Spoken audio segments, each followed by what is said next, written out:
Hello, I'm Hannah Bartram. I'm the Chief Executive for the Association of Directors of Environment, Economy, Planning and Transport. And I'm delighted to be joined today by 4 colleagues. I'll introduce them in turn. We have Sarah Bayliss from Transport for West Midlands, Carol Valentine from Kent County Council, Brigitte Sodano-Carter from Suffolk County Council, and Louise Clayton from Staffordshire County Council. So thank you very much for taking time out to share your thoughts and experiences with us today. We've been pleasantly surprised to see female leaders on these live lab trials. And that's not just in the communication and support roles, which are also very, very important. It's been great to see female leaders in other aspects of the whole programme. So I wanted to start our session today by asking each of you about how you came to be in your current role. So have you always worked in the highway sector? What sort of path has your career taken to bring you to this point? And if I can, I'll start with Carol. Well, yes, I'm the project manager for the Live Labs programme and been doing it for the past 2 years. My day job, if you like, is the highways manager for West Kent in the county of Kent. And I wasn't always in highways. I started off in economic development. That was my background. And to say I fell into highways isn't probably exactly right, but my background was in business and contracts, and I moved into highways working on contracts and business performance, and then moved into highways maintenance about 10 or 12 years ago. And that's where I was when I was selected for this opportunity. I had made it clear that I wanted to do something else. And fortunately, I was given the opportunity to run the Live Labs programme for Kent. Fantastic. Thanks, Carol. Brig. Hi, I'm the Programme Development and Delivery Manager for Suffolk County Council's Live Labs. I've had a number of different roles in my career. I've worked in the private, voluntary, and now the local authority sector. And this is my 3rd role in a male-dominated environment as such. And it's been from a mixture of settings. I think this role in particular appealed to me because of the opportunity to work in an innovative project, as I really enjoy research and trialling new technologies. And when I realised there were 3 other women leaders too, I was really intrigued and delighted to be part of the Live Labs. Fantastic. Great to have you. Sarah, slightly different role for you in your Live Lab. You want to introduce yourself?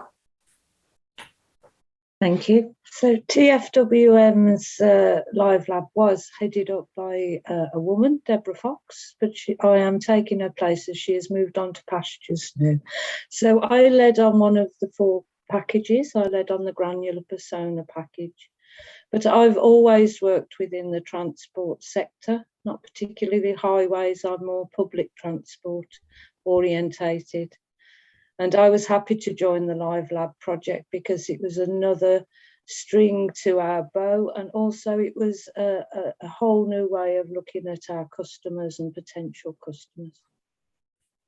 Thank you. And last but by no means least, Louise. Thanks, Hannah. So my role with Staffordshire County Council is Head of Transport Operations and Future Connectivity, and I have the privilege of being the strategic lead for our Live Labs here in Staffordshire, which has been hugely exciting. But I certainly didn't ever intend to have a transport or highways career, and I have actually no formal qualifications in transport or engineering. So my past history started in the banking and finance sector, where I spent 10 years in management in a very, very male-dominated environment. And then I actively chose to move into local authority work because I wanted to make a difference. And I'd had 3 children, and I thought it was the perfect time to make a career change. So I joined as a school travel advisor and just worked my way up and through a number of different departments and services. And I have to say, there's never a dull day in local government. Wow, fascinating array of backgrounds. And I think, not many. Only one of you started with a transport background, so that's really interesting that you've ended up in the roles that you have now. So, transport is obviously it is still very much an overwhelmingly male-dominated sector. So, have you faced any strong reactions to being a female leader in your world? And for example, how often are you the only woman in the room? Carol. Well, I wouldn't say that I had faced strong reactions in terms of being entirely negative, but I remember when I first started in highway maintenance, and I had a team of about, I think, between 8 and 10 managers who were working for me, and they'd not had a female manager in the past. They certainly hadn't had a black female manager, so I think there was a bit of suspicion. They knew I didn't have a highways background, and I think that there was a bit of a, is she going to be able to do this job? So I wouldn't say it was negative, but I think it was suspicion on how was this going to work. But I think over time you build up trust, you demonstrate that you can do your job, and in fact I ended up having some really good allies from those guys that were in my team. In terms of being the only woman in the room, yes, definitely I've had that, and I think we've probably all had that on this call. I've got a national role on winter service, and I've been doing that for a good number of years now. I'm the vice chair of the National Winter Research Group, and we, certainly on the local government side, there don't appear to be so many women there. So often I've been the only woman in the room there, certainly the only woman from local authorities. So it's been a bit of a mixed bag in terms of that, but clearly this is a male-dominated environment. I think we're all aware of that. Yes, very much so, and yeah, I found that too. So, Louise, you came from you said a banking background where it was also quite male-dominated. Did you find the switch to local government and the highways world not that much different, or I mean, different topic, but same sort of atmosphere? I mean, how did you feel? How did you find it in the shift over? I suppose management and leadership is transferable. The two sectors are hugely different. However, what I would say is I was frequently, and I'm still frequently, the only female in the room. Is that a problem or an issue? Not personally, and I've never actively found that a problem, and I certainly haven't come across any difficulties with that personally, but it would be nice to see more women in those meetings. And I think the last couple of years we've started to see a shift, but it's quite slow. So no, on a personal note, it hasn't been an issue. I think certainly within Staffordshire County Council, a lot of inroads has been made to try and diversify teams. We know and understand that more diverse teams result in high performing teams, and that includes gender balance. So that's something we have been actively working towards, which, is a breath of fresh air. Excellent. Sarah, how have you found it? So in some instances, I might have been the only woman in the room, but then in other instances, I've been in a room full of women. So I work in the market research industry, and that's very much a typical female-dominated industry if we think of the stereotypical woman with a clipboard. But within the public transport industry, the managers, the operations tend to be more male-dominated, and I go there more with my human intelligence hat on than to tell them how to design or to run a bus route or anything like that. So it's been a mixed bag, some of it because I'm a bridge between the research industry and the transport industry. No, it does, thank you. And Greg, how about you? Yeah, it's the same. I often find myself the only woman at meetings, and I have found some challenging responses. I often get things, I get called darling and love, and I get things mansplained to me. But I really enjoy the support I get from my male colleagues who can now see how these reactions of some males are challenging. And I feel by working with me, I've been able to give an insight into how a female colleague feels dealing with microaggressions on a daily basis. And I feel in my small way, I'm picking away at that cliff to get people to actually understand what it's like. And I think we're getting there, but very, very slowly. And it's 2022, guys, and it's too slow. So you obviously have come across what I would call a microaggression and a bit of conscious bias. You said you've been called darling and love by your male colleagues. I'm assuming it's your male colleagues. I've heard of comments being made to women in a room around, I'm not lowering my standards to include women when recruiting, for example, which is fairly overt, actually. I have to say, personally speaking, a bit like Louise, I haven't really come across many of those attitudes. Maybe I didn't notice them, but like you four, I also go to a number of meetings where I am quite often the only woman. I actively refuse to offer to take minutes of meetings, for example. I don't see why I am looked at because I am the only woman in the room. I do recognise that conscious bias when I see it coming. But anyway, have you come across, so Brig touched on a couple of things that I haven't heard, but I wonder whether any of you have come across issues like this, and have you seen a move in attitudes more recently, or has it been a slow boil over a period of time? I don't know, Carol, can you want to take that one for us? Yeah, I think in terms of what Brig has just said, I think we've all experienced that. I don't think that any woman can say that she's never been addressed in that way. In terms of the lowering standards, I've not come across that. What I would say is that there are times when you know that you've not been given an opportunity because of who you are, but it's quite difficult to put your finger on that and to say definitely this is the reason I haven't had the opportunity. Saying that, I've had lots of really good opportunities in highways and in other jobs that I've done, so that's been positive. But I think we've all had times when maybe we've been addressed in ways that they wouldn't address a male colleague. But I think that things are improving. There are more women coming through.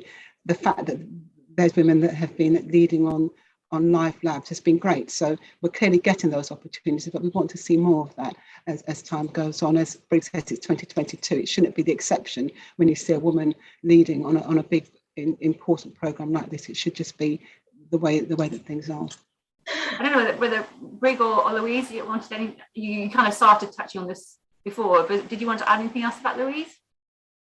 Yeah, just one thing actually, because I'd never really thought more deeply about what people might think about me. You know, you assume the best, don't you? Or I always do. Too busy to think otherwise, and I'm not a great reflector. But there was an instance, and listening to you all talk, it's just reminded me of this, where I just started a new position. I was hosting a meeting, bringing in a lot of external partners from the transport industry. And of course, none of them knew me, and I was replacing somebody who was very well known and had been there for a couple of decades. So I walked in the room, said good morning to everybody, and offered everybody tea and coffee without even thinking. And it was only about 10 minutes later that I realised that everybody in the room thought I was the tea lady. So actually, that made me then think, okay, how can I manage this different in the future?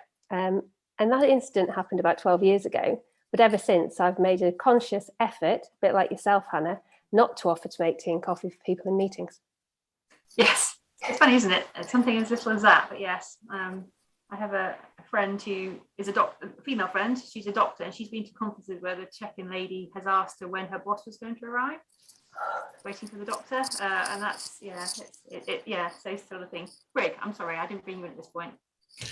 Yeah, I think that things are changing, but I think by the very nature that there are so few women in this in leadership roles in this directorate, they're not changing at pace, and I think that's unacceptable.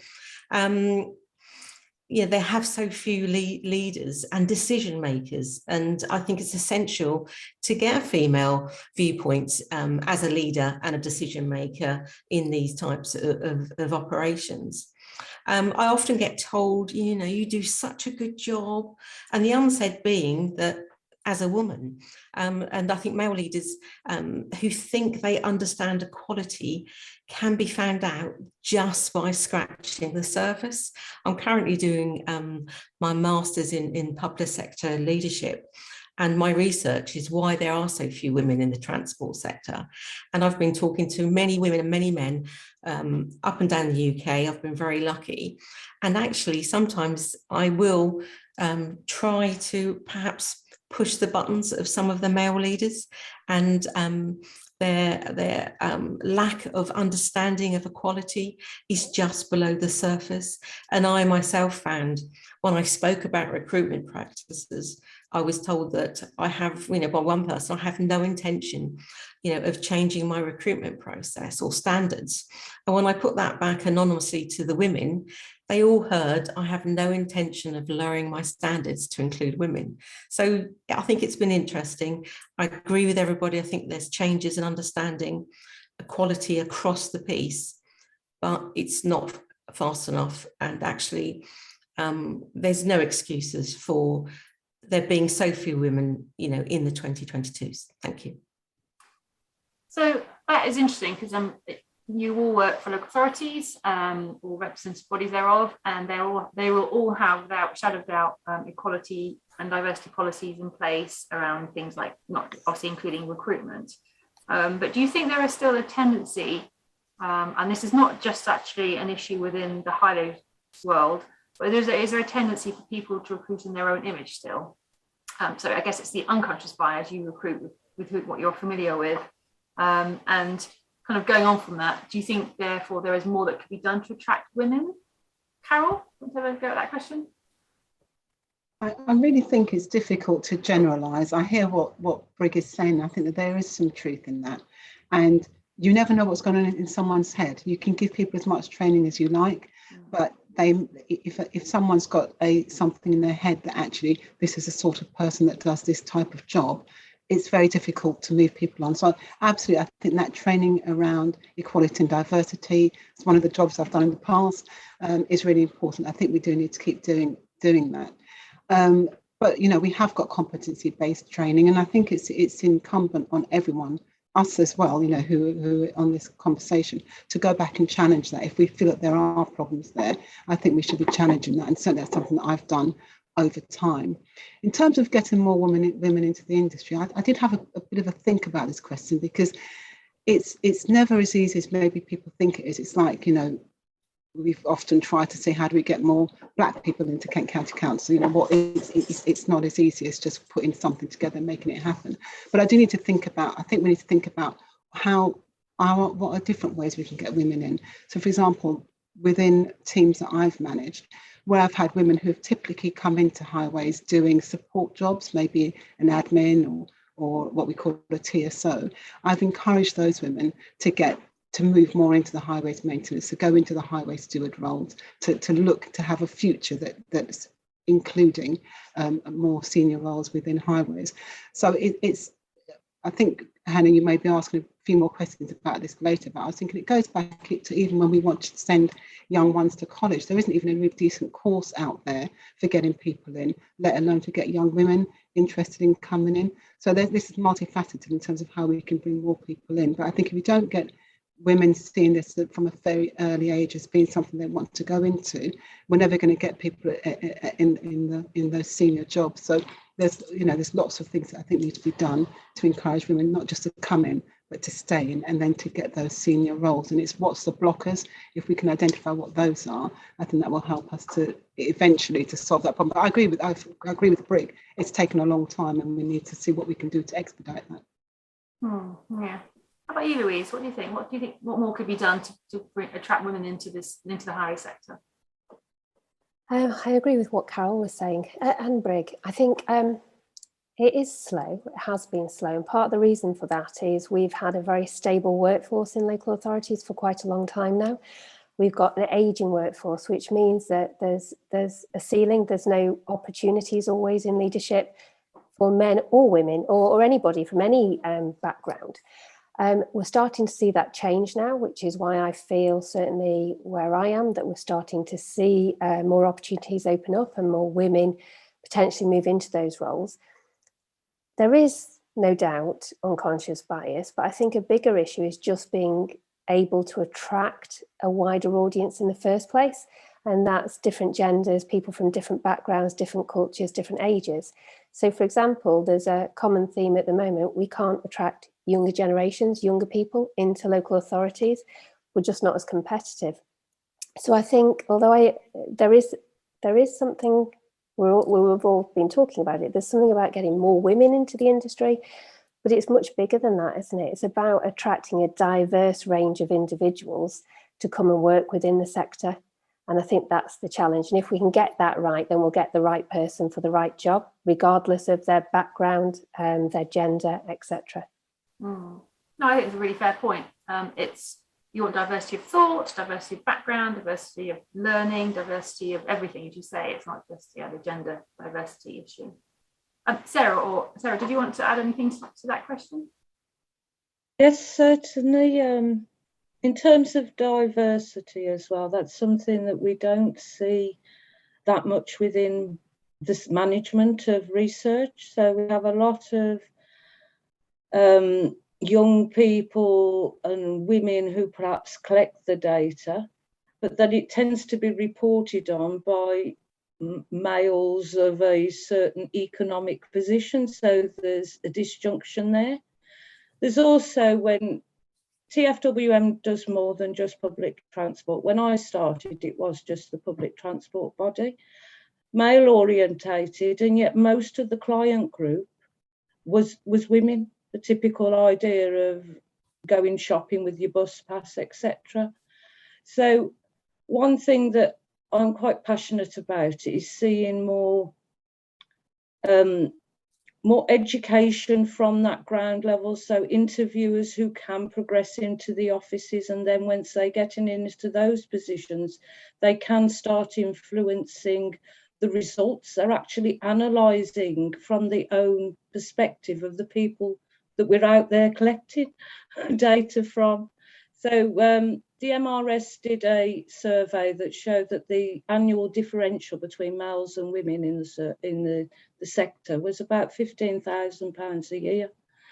Now, it isn't like that within the public sector organisation, but to see that growth of data analysts who could add that extra insight so that we can design our public transport, well, all our transport services with the users in mind, then there needs to be more upward progression, I think.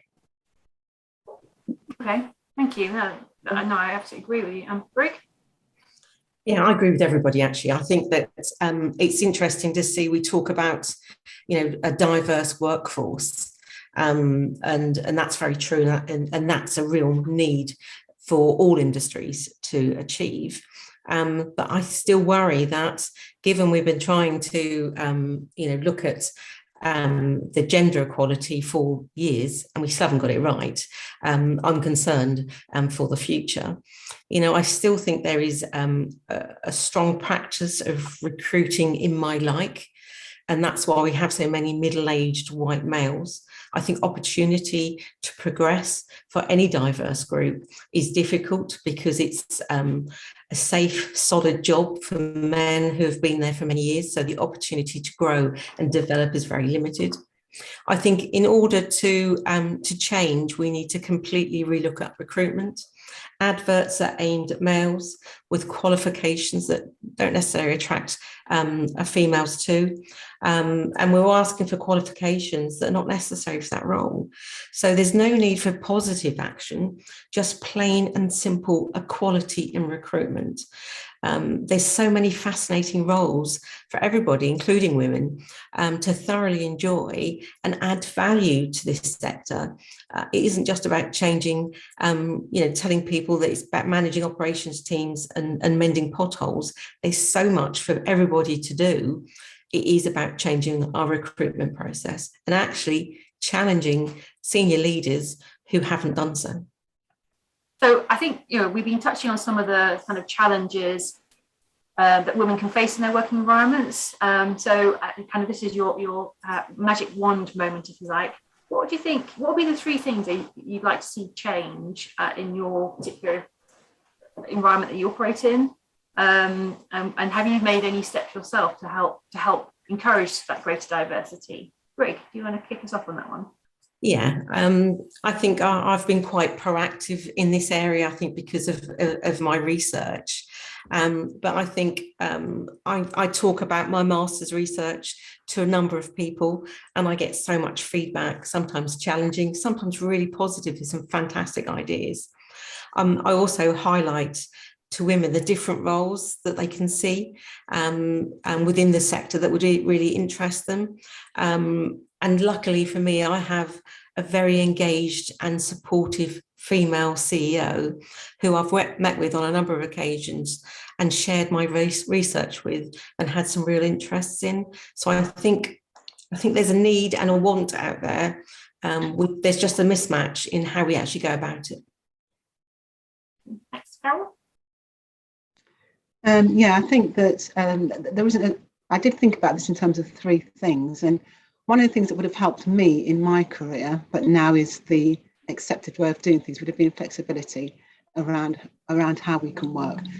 Whether we like it or not, women still have the majority of the caring roles, whether that's caring for children or caring for aged parents. So I think that flexibility is really important, and an acceptance of that. I remember when my children were young and I was working flexibly, and somebody mentioned micromanaging, and I just felt I was being watched all the time, and I did as much work or probably more than many of my colleagues who are working full time. So I think keeping that flexibility, the gains that we've made in the last 2 years, let's keep that we've had out of COVID. I think the training needs to be improved. And when I was thinking about this, I thought about how in all the mentoring and all the support I've had over the years with my career, people always talk about networking. And I think that's really important. And there needs to be networks that women can get involved with, not necessarily just with women, but I'm certainly a part of a network at the moment, which is women in tech in the local government. And I've learned so much from being a part of that network, doing meetings on Teams and Zoom and so on. So I think network is really important. And I just think we need to improve the training. We need to have some sort of foundation level, which would affect men and women wanting to come in. So there's the ADEPT leadership program. I think Louise has done that. Other people have been on that.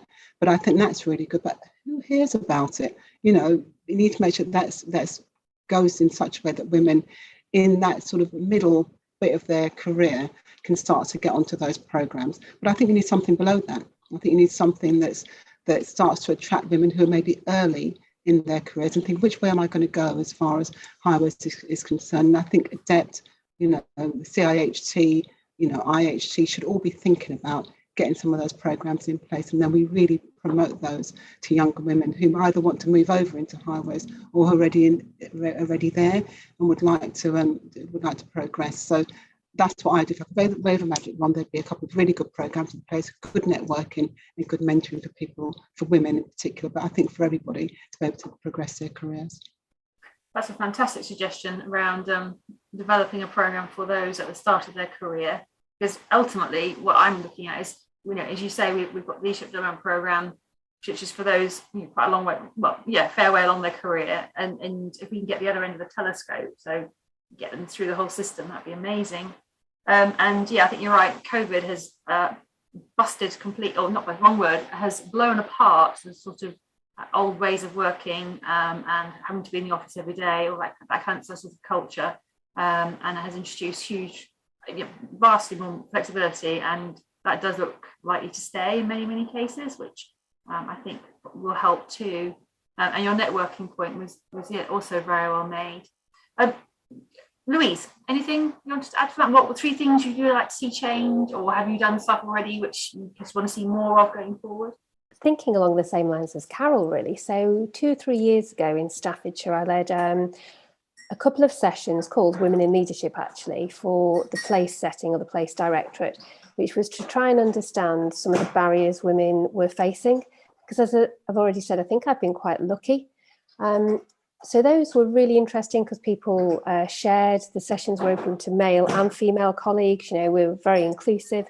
As a result of that, there was a little bit of pushback from some of our male colleagues saying, well, some of us find there are barriers to leadership as well. It's not just women. So we didn't continue the women in leadership piece in isolation, but what we did do is offer up a coaching and mentoring service.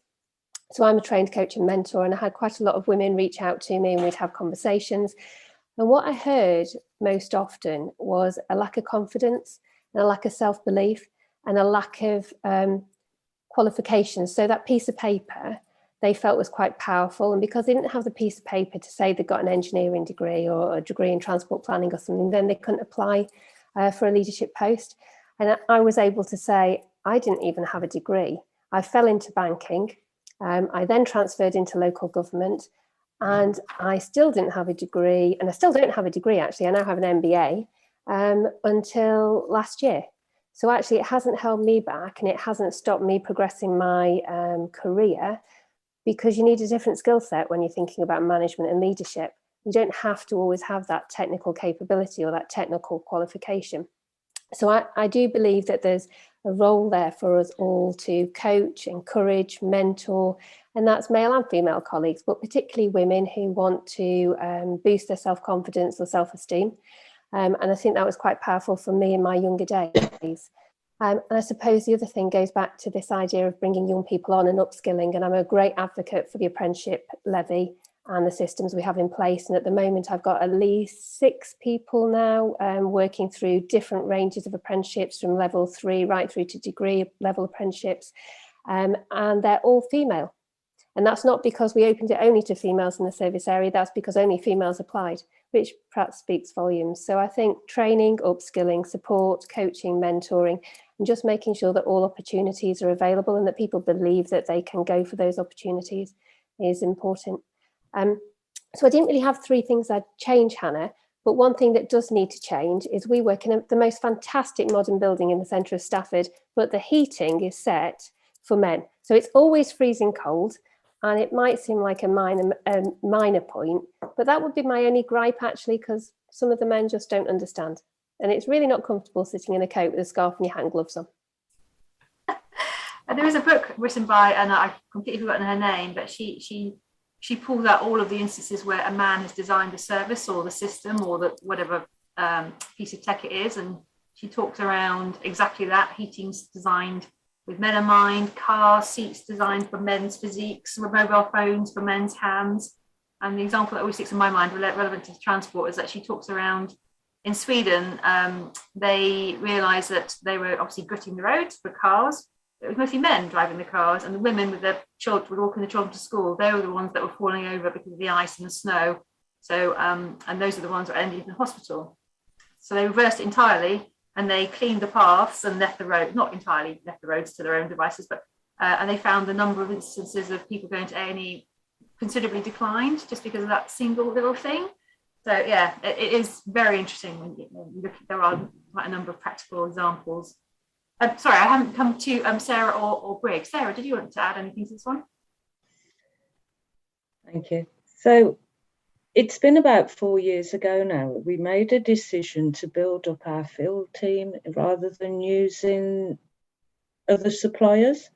So we joined the market research as a company partner and started investing in members of staff who preliminarily were there to count people on and off buses. And now we started using them to interview, train them in the skills. And from that has come my involvement in the Trailblazer group for the apprenticeship. So whilst the Market Research Society provides a lot of career pathways for people who've got that A-level qualification onwards, there's nothing for that person who's took up interviewing because it fits around the school day, because they've lost their job instantly, because they're a student just trying to earn some money before the next term. So it's a pathway into a less COVID perilous role, for example, because anybody who's relying on field work at the moment has been furloughed. So it's another way of still being in the industry as data processing moves on. And once you're within the organisation, it is a brilliant pathway then to come out of research and to learn those other skills. So there's not many people at an interviewing level, say with asking questions, who really know who's asking these, who am I asking these questions for? And you can gain the insight through research and that is a brilliant way to start in a bigger business such as Transport for West Midlands. Brilliant. And so that's 2 things. And then we've been absolutely blessed with the fact that both the CEO of Transport for West Midlands and of the Combined Authority are both women, and fantastic women as well. So I'm looking forward to not 30 years, because I do want to retire.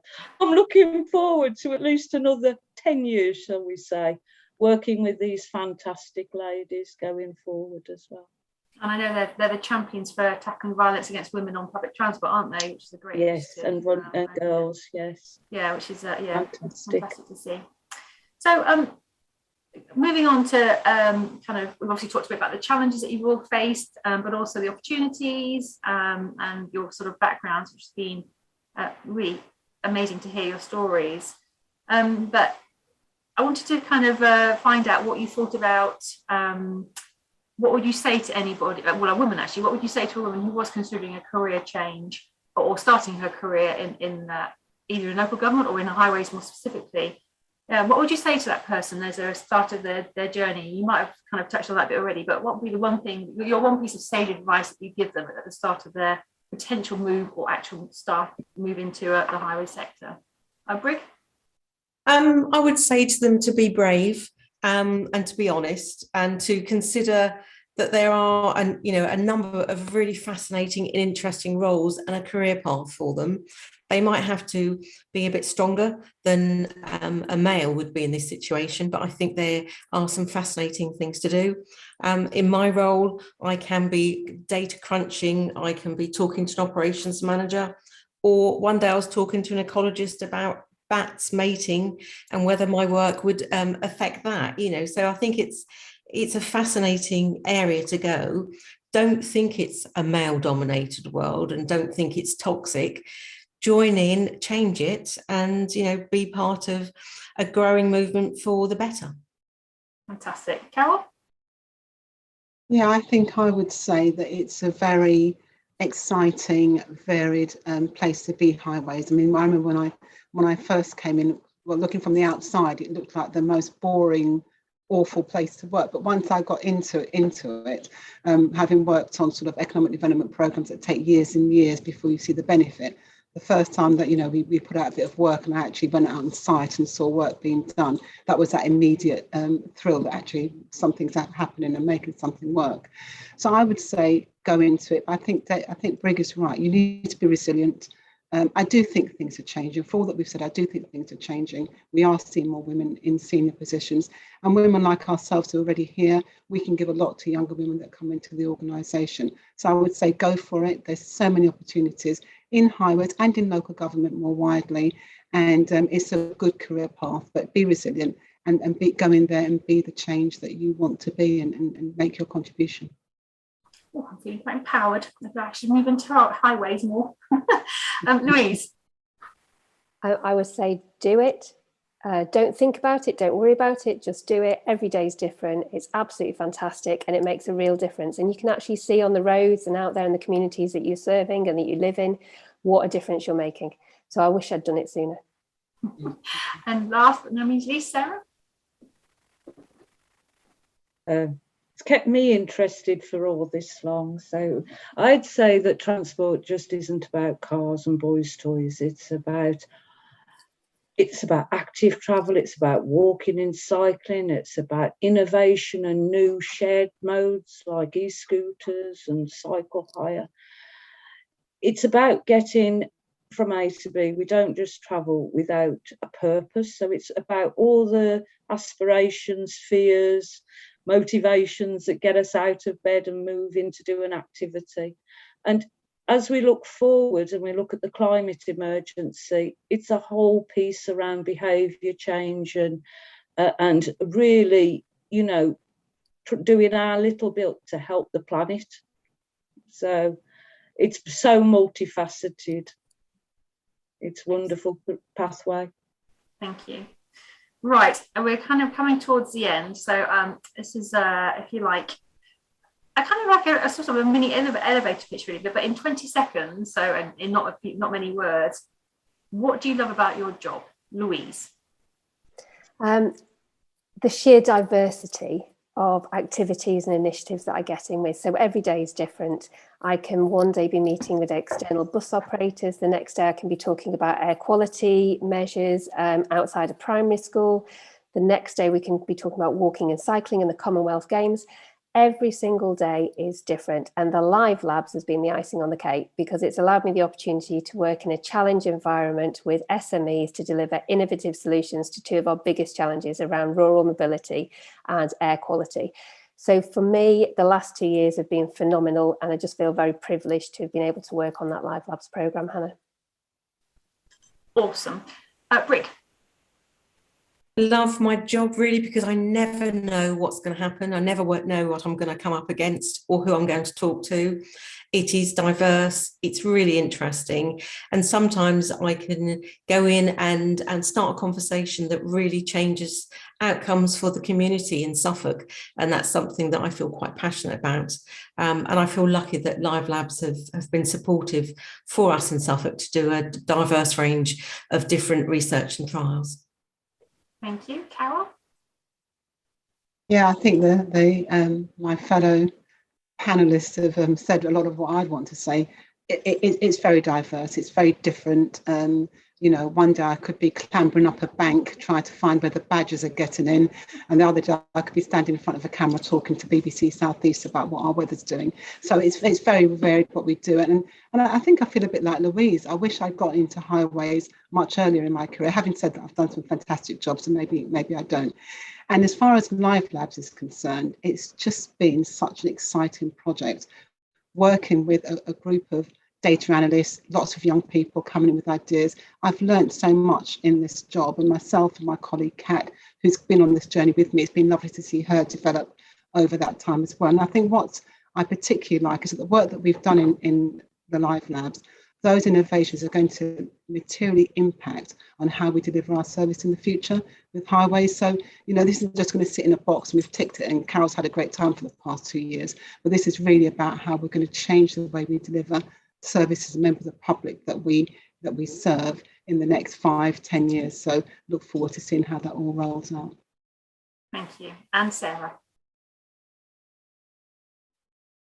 I think a lot of it has been said already. In terms of the Live Lab that I was involved in, it was wonderful to see all the new sources of technology and to weave that into, triangulating the data really, and seeing, what does that mean to the human, to the passenger, to the user, to the car driver? And I don't think we would have had that opportunity without this fund to have so many great minds looking at one area and trying to find solutions to those problems. So always different, always challenging, always fulfilling. Excellent. Well, thank you. I mean, I've written down some of the words that you kind of used amongst the four of you, and things like diversity, unpredictable, but in a positive way. I think the one that resonates for me, though, is exciting. Every day is different. You never know what's coming around the corner, and that's exciting because there's opportunity there. Yes, there's a challenge, but there's also the opportunity to make a difference and to change delivery of services, but to change the outcome for the communities that you're serving. That's been fantastic. Thank you so much for your time. Honestly, I genuinely feel really uplifted by that conversation, particularly towards the end. But thank you so much for your time today. Honestly, it's been really great. So thank you very much, and I'll see you all again soon.